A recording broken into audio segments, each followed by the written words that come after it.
Now we add a little of this, put some of this there, and put a small amount of that with it. That's shifted it that much, it's probably a little bit too much. Go back to a bit more, you know. That can go there. See a certain shift in that. A little bit more. Go to there.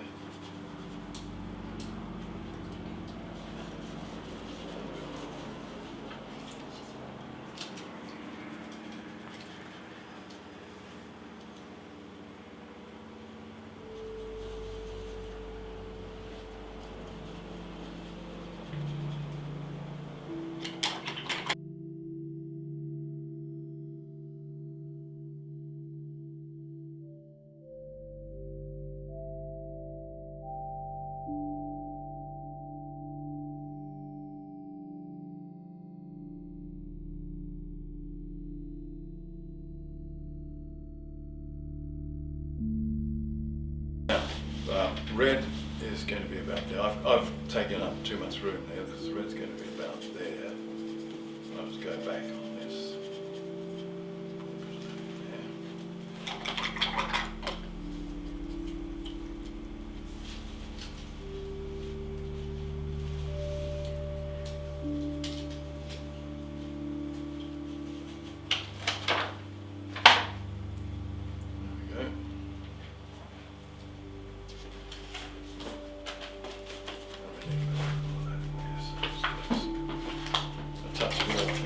Steadily.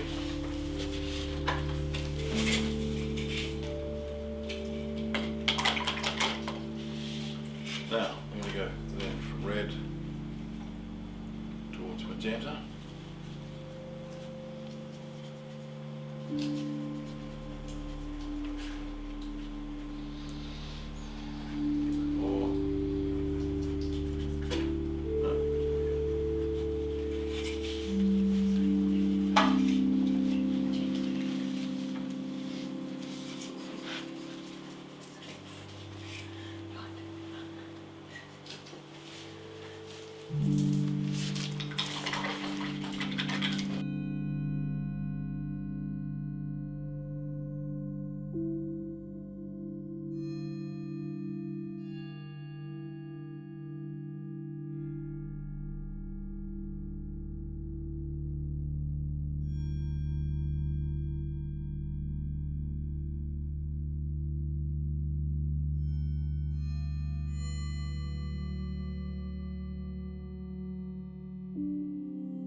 I've got it one.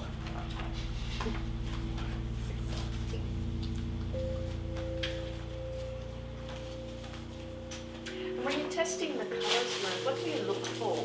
Like we were discussing the green earlier, how you look for the ability of those colours to mix together to give you the widest possible range of beautiful, vibrant colour. Certain combinations, certain pigments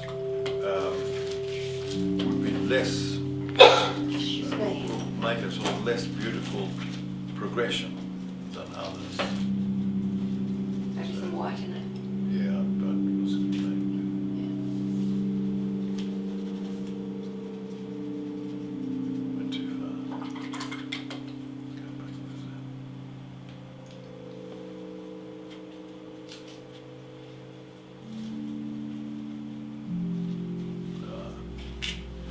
too much water. That's in- why we get That's that. next Got to the you. Yeah, rabbit. that's it. That's what that's not enough. As a sort of a bit of a generalness, not a bit of a rule, but something like that. Too much water doesn't help acrylics work beautifully unless you're using them as watercolours, as a watercolour, which you can do. And if I get a chance, I'll show you that surface breaker medium, which turns acrylics into a very useful watercolour type of medium. Surprisingly good. Now let's keep going around. A bit of white in there. Back.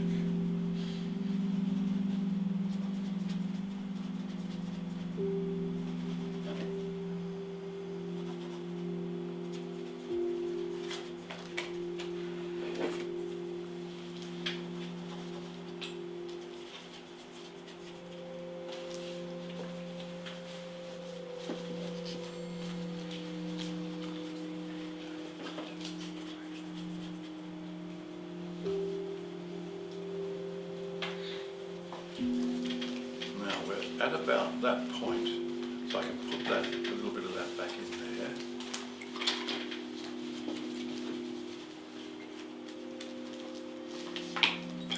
At that point, we're at blue. Now that is about the colour of blue light, as light, the RGB. That's about the colour that blue is. To most people's mind, it's a violet blue, but scientifically that is blue. Now from there on we go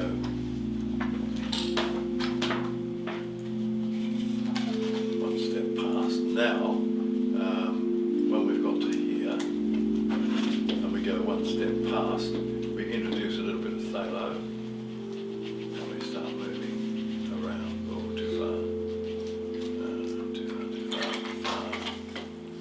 Where's the ultramarine? It's here. Oh, I see. So you were already putting a bit of... I should have, yeah, I did. Should have gone I straight did to one, yeah, I did Yeah. one step too quickly Yeah. there. Yeah, that was, Paint over. yeah, obviously I'm not. I'm not as good at doing it as Merv, but I have done a few. I'm in the book, but he's better than mine. It's all those years of using paintbrush.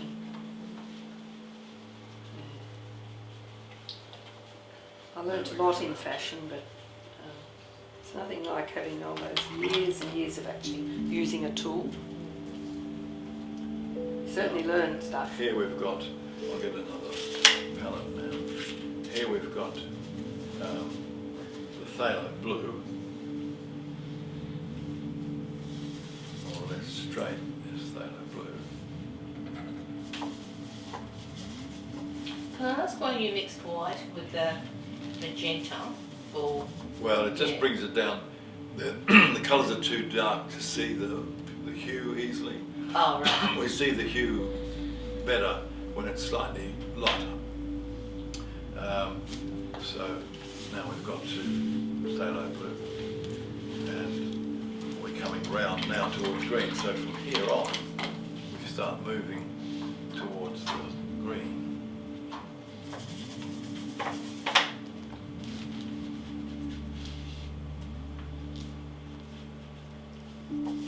This is where the emerald's yummy. Yeah, Really good colour, isn't it? that's good. Isn't it? Now, when we get to, we need to get one in there that's just pure emerald green. I'll do it without putting white. I won't put white in this. I'll just thin it down with water so you can see the colour at its most vivid. It's slightly out of balance with these in that sense, but you can see how delicious that colour is. Now we're just about opposite magenta, so we have to go to green. Emerald is not green, it is round towards blue, round towards cyan from green. So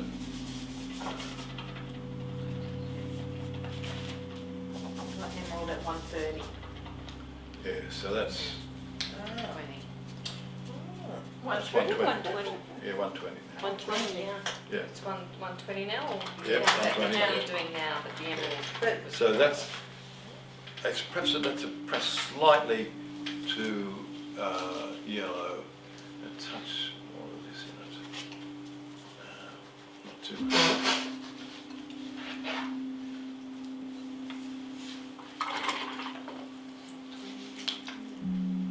Just get that. Do you run that under water? Yeah. oh, you didn't have any water? Now that again, it's a transparent colour, just to show you can see it more vibrant state. Let's just step up. But we could use white with that, and you'll find you get a different quality in the colour. I'll get that green again, the emerald again. Here we go. Probably take the away now. Okay. So it's not. Yep.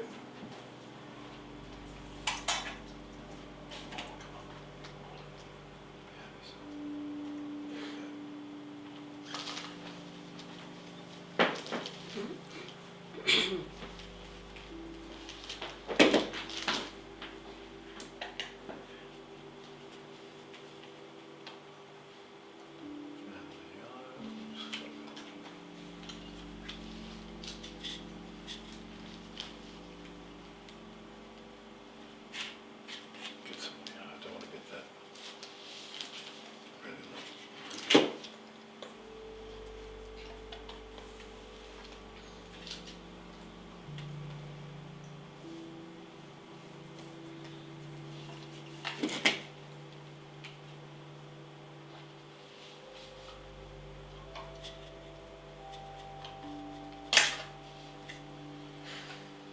Yeah, there we are. That's the colour.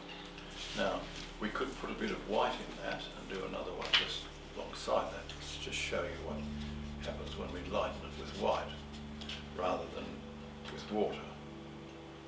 See, it changes its character a bit. You're getting, it's sort of, the light is coming off the surface more rather than coming out through the background. The whole point is that more than any medium, in a convenient way, acrylic allows you to use any range from this sort of more opaque colour is lightened with white to a colour that's lightened with colour paper behind it as you would a watercolour. And as you'll see in a little while, it allows you to put one colour over the top of another so that you create your colour. I showed you that yesterday, that you create the colour with the top coat blending with the coat underneath. The same combinations of colours apply, or the principles are the same. The two colours will produce the colour between them, whether you're using one layer on top of another or whether you're mixing them together, but you have a deeper, more luminous effect with one colour underneath another colour. And as I showed you yesterday, if you're wanting to use, say, just for instance, a yellow ochre type rock face, if you put light red under that and then put the yellow over the top, the red coming through gives it a depth and richness that it wouldn't have if it didn't have that colour underneath. And we'll bring some painting, some books up later, and you can see this happening in works of great artists. So now we've only got to move around back to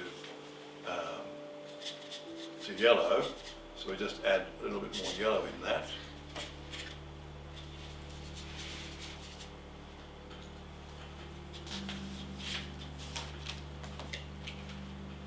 And a little bit more yellow in it.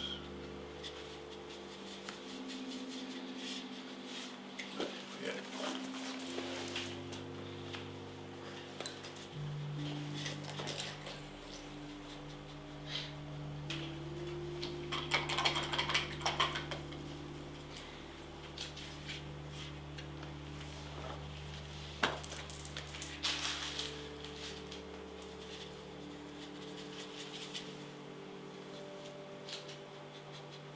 Now this is fairly transparent, and I'll show you what happens if you put white with that.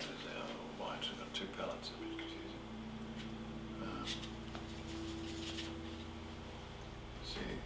See you have quite a different effect. Both are valid, no matter what you want. Yeah, it's much easier to see the colour of the white in it. Yes. One flat. Now we're getting, perhaps gone a tiny bit too fast there.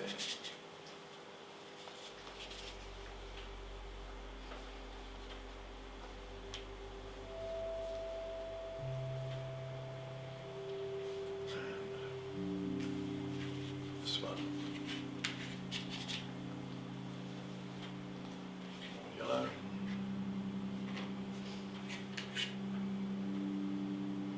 Oh, I picked up a wrong bit of wrong colour. Do you need a paper towel? You can Oh, let's get the brush. take it with the brush. I just look for a nice clean bit of yellow, and put that in there just a touch. So we're back to where we were. So there's our very roughly done, but that's really all you need. You should do this yourself, and we now have a colour wheel,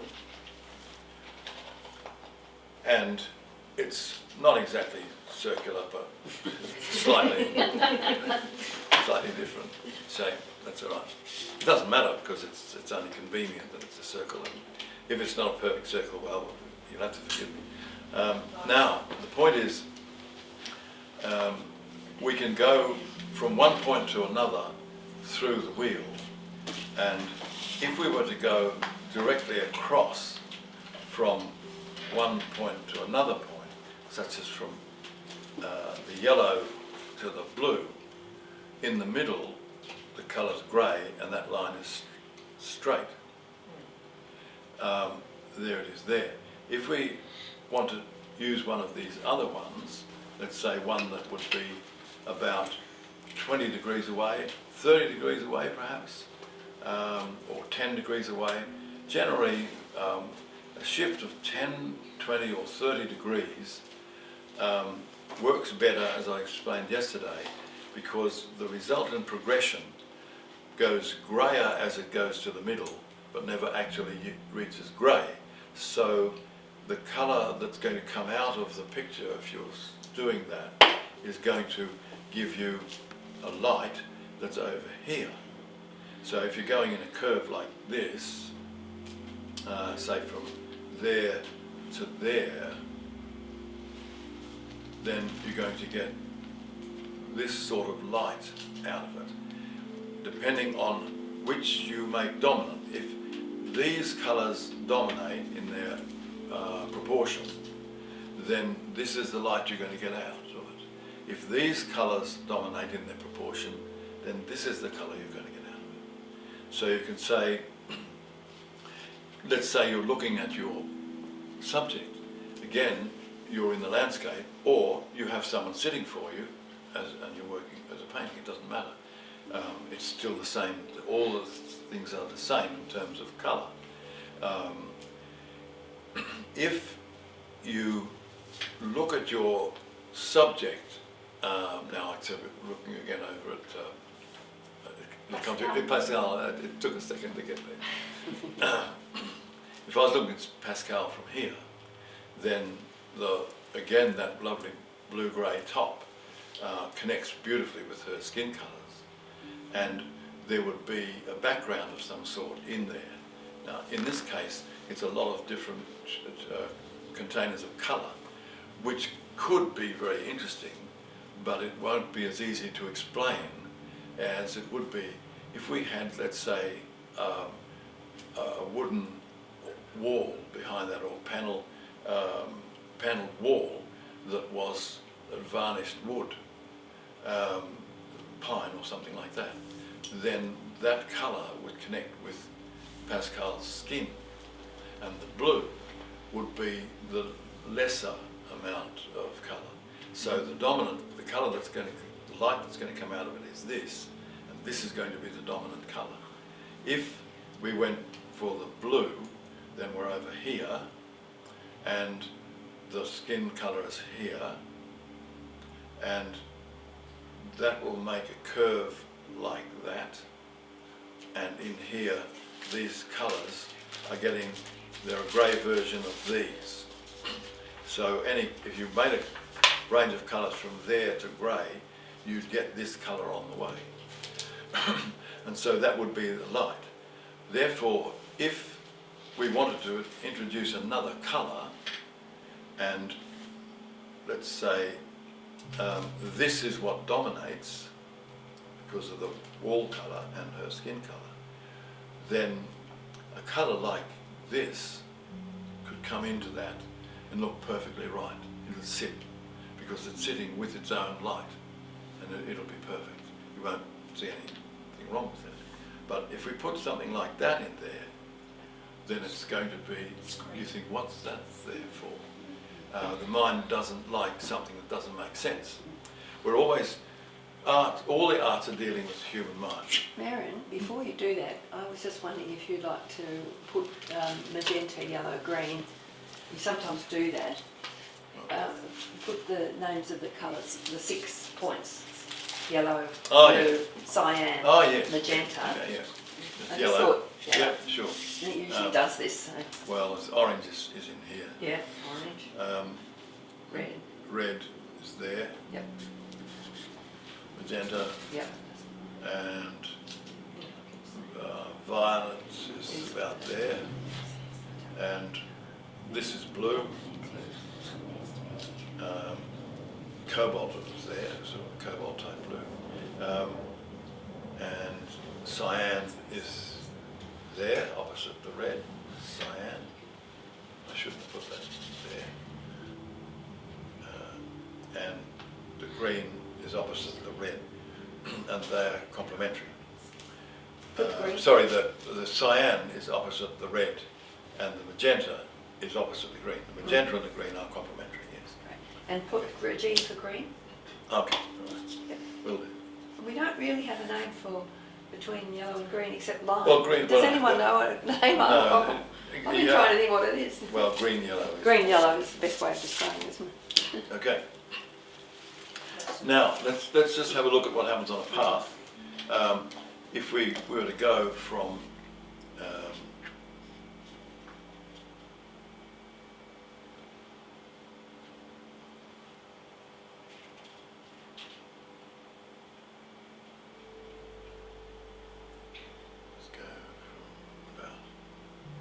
here, we go from this orange and we go to a colour like this, which then is getting us very much where Pascal's colours are going. It's just there, because the colours look so good together.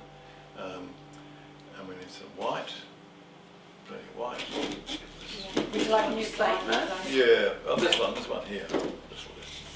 Yeah. Less distraction. Lolly.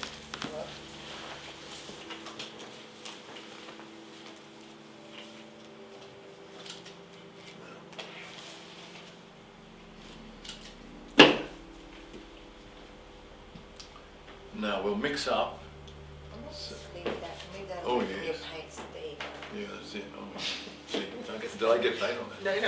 No. Not yet. I would have. Not yet, yeah. You left it there. I would. Yeah. Sure. Bruce, you've only got a few of those. So just leave that with her. Now,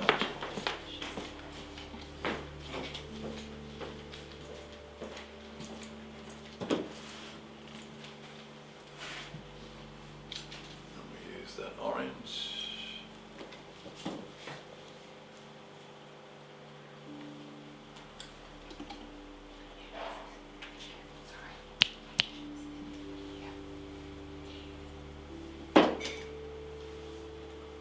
Just check that I get what I had before there.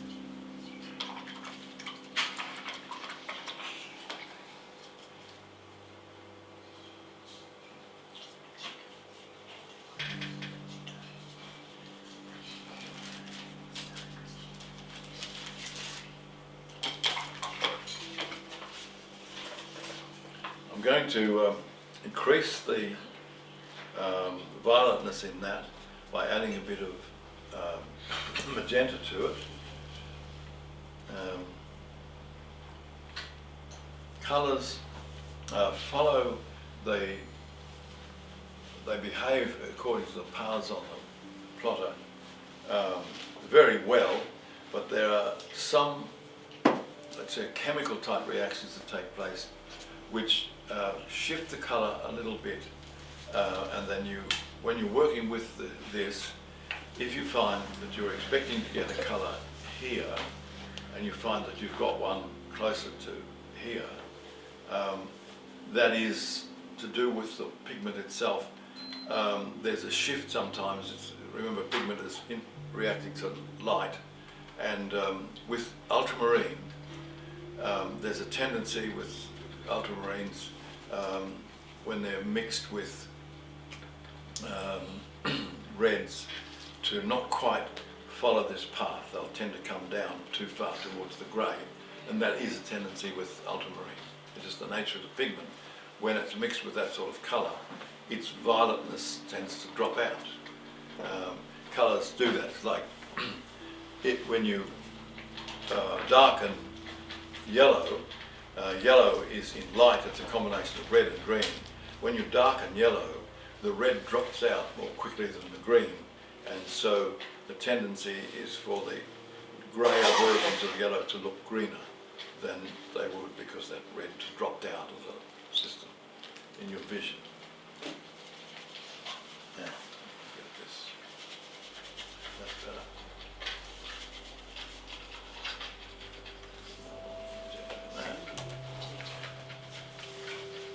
Now, when I mix that with this, I'm going to get more of the colour that we've got on that path. So, let's see where we are. We can then go from this, and we're going on a path like that. There. Add a little bit of that to it.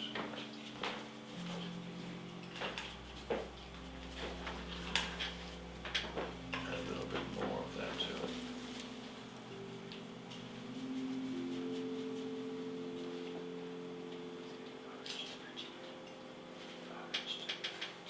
A little bit more.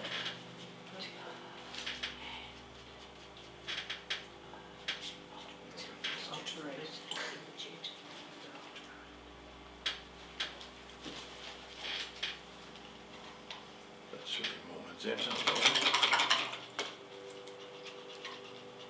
So we might have to play with this a bit.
So that's the path that you get through there. And you can see how all of these can so easily be skin colours in shadow.